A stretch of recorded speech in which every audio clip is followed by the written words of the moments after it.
Hey guys, it's Angie Spice, and welcome back to another episode of Creating Courier.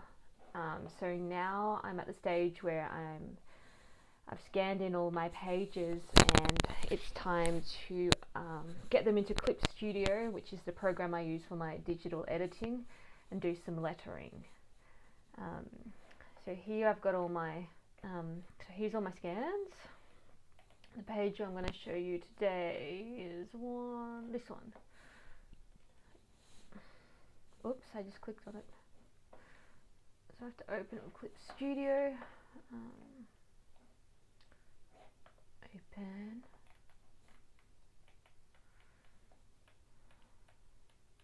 There we go.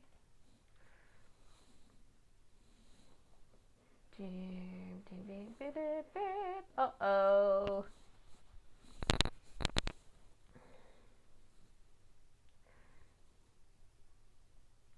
Here we go. So this is a scanned image of page 28. So there's only 4 panels, which generally means less lettering. You can see I've kept plenty of space for my trim, so that's where I'll cut off at the printers. I've written down a few dialogue notes, which is the lettering that I'm going to do. In some instances, I will need to write in some sound effects as well, which I haven't done all of them. See, that's a sound effect. But I haven't actually drawn them all in manually, so I might have to go back and add them in.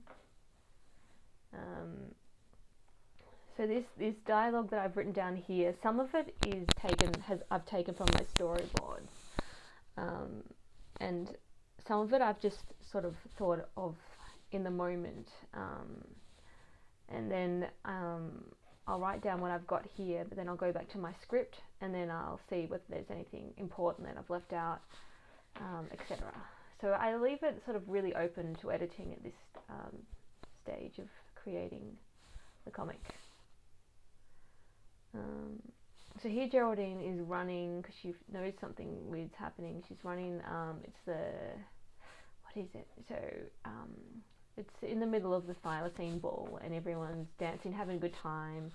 She heard this yell here, blah, and she's running to see what it was, and she's stopped by Derek, who is the antagonist, and he's saying, "Oh, where you going? Let's dance." Anyway, so here I've got, okay. I'll just write down what I've got here now to show you how I do it. So I've got this tool in Clip Studio. I copy and paste the text I'm using because it seems to like reset all the time. So that's right. I feel I'm so close.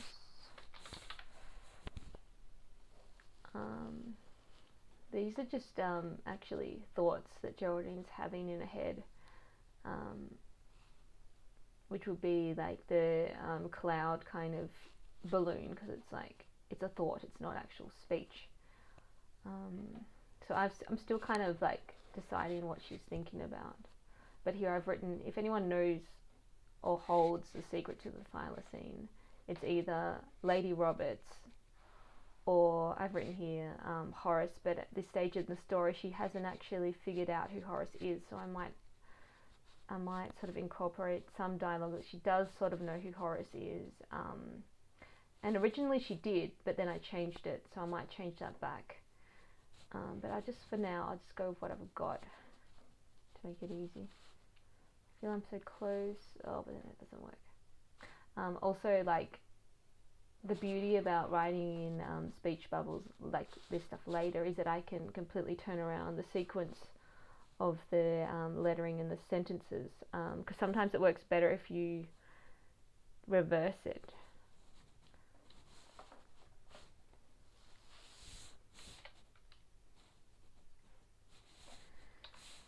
Yeah. Anyone holds the secret to the thylacine.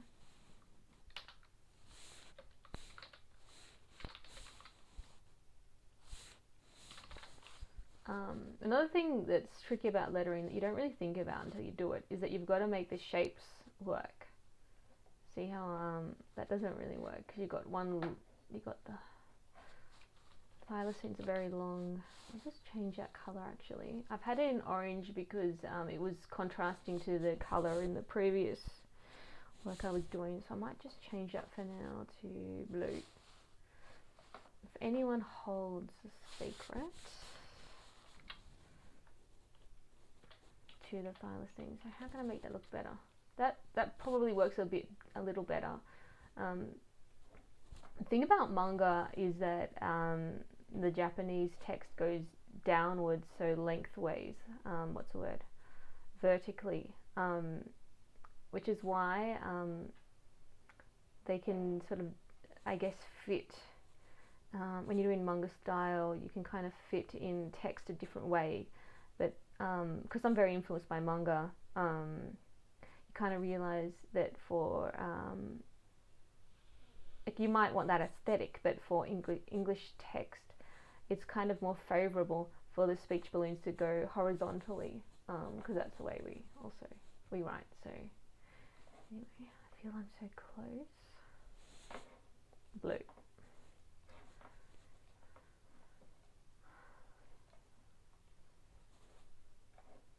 See what I'm doing now?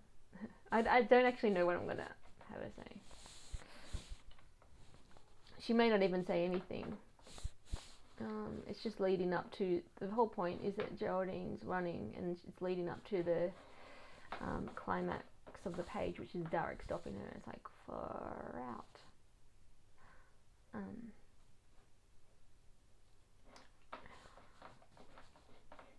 Can we still be friends? It's the template I'm using.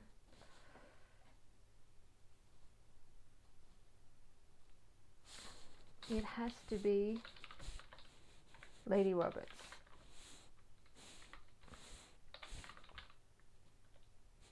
Or maybe she's remembering who he is now. It has to be Lady Roberts. If anyone holds a secret to the thylacine, it has to be Lady Roberts.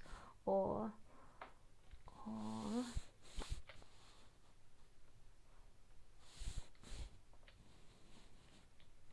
oops. Or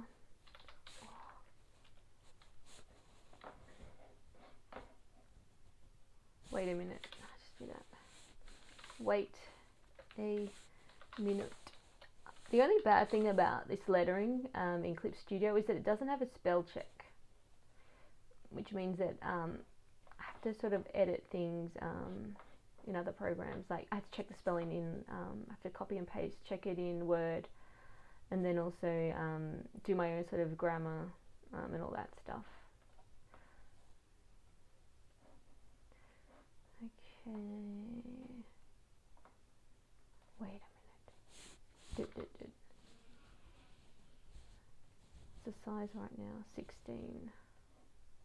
Also, later I might change the sizing of the lettering depending on how much I end up having, so it fits nicer into the panel there. Oh, I think I remember. Oh, that's right. She remembers here. See, I forget because I get so caught up in other things. Wait a minute. So I've written here, I think I remember Horace. So I could be like, she could just say Horace.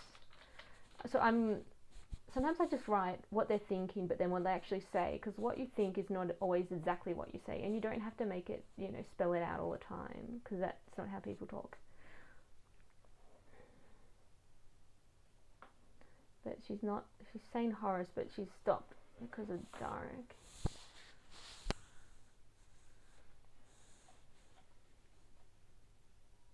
Can I help you, miss?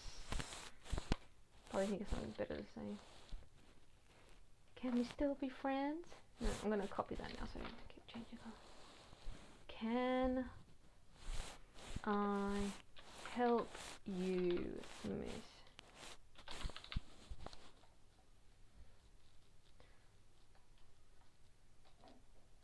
Ms. didn't exist back then.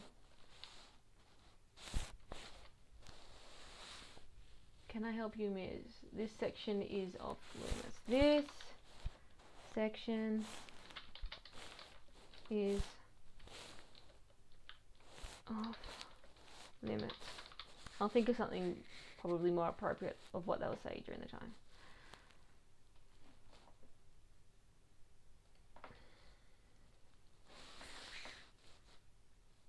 He's off limits, and then he says, or perhaps you're looking for a dance. Okay, because he's hiding the fact that he just hit someone.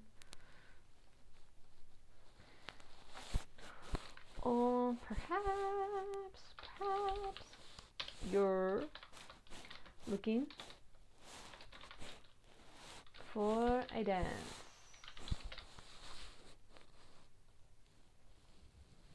Love that. It's probably like this panel's probably one of my favorites out of the whole comic, because I haven't really given myself the luxury of having slow pacing, because then you need so many pages to get, to tell the story. But I rarely have just one panel of, a figure like that. It's that big. It was fun to draw.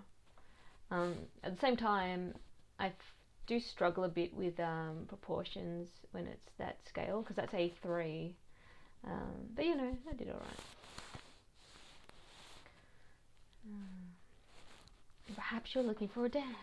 I've sort of put down all the basic movements of the speech bubbles. In this instance, I don't really need any sound effect bubbles or anything. I might have a little run there, but it's not really necessary, I don't think. So I'll generally I kind of fill this out for all my pages, and then I'll go over them again, and then I'll recheck my notes of the dialogue I have written, and edit that again. But that's pretty much how I start. So next episode I'll show you the actual creating of the speech balloons and all that jazz. Alright, thanks for watching. Take care now. Alright, bye bye.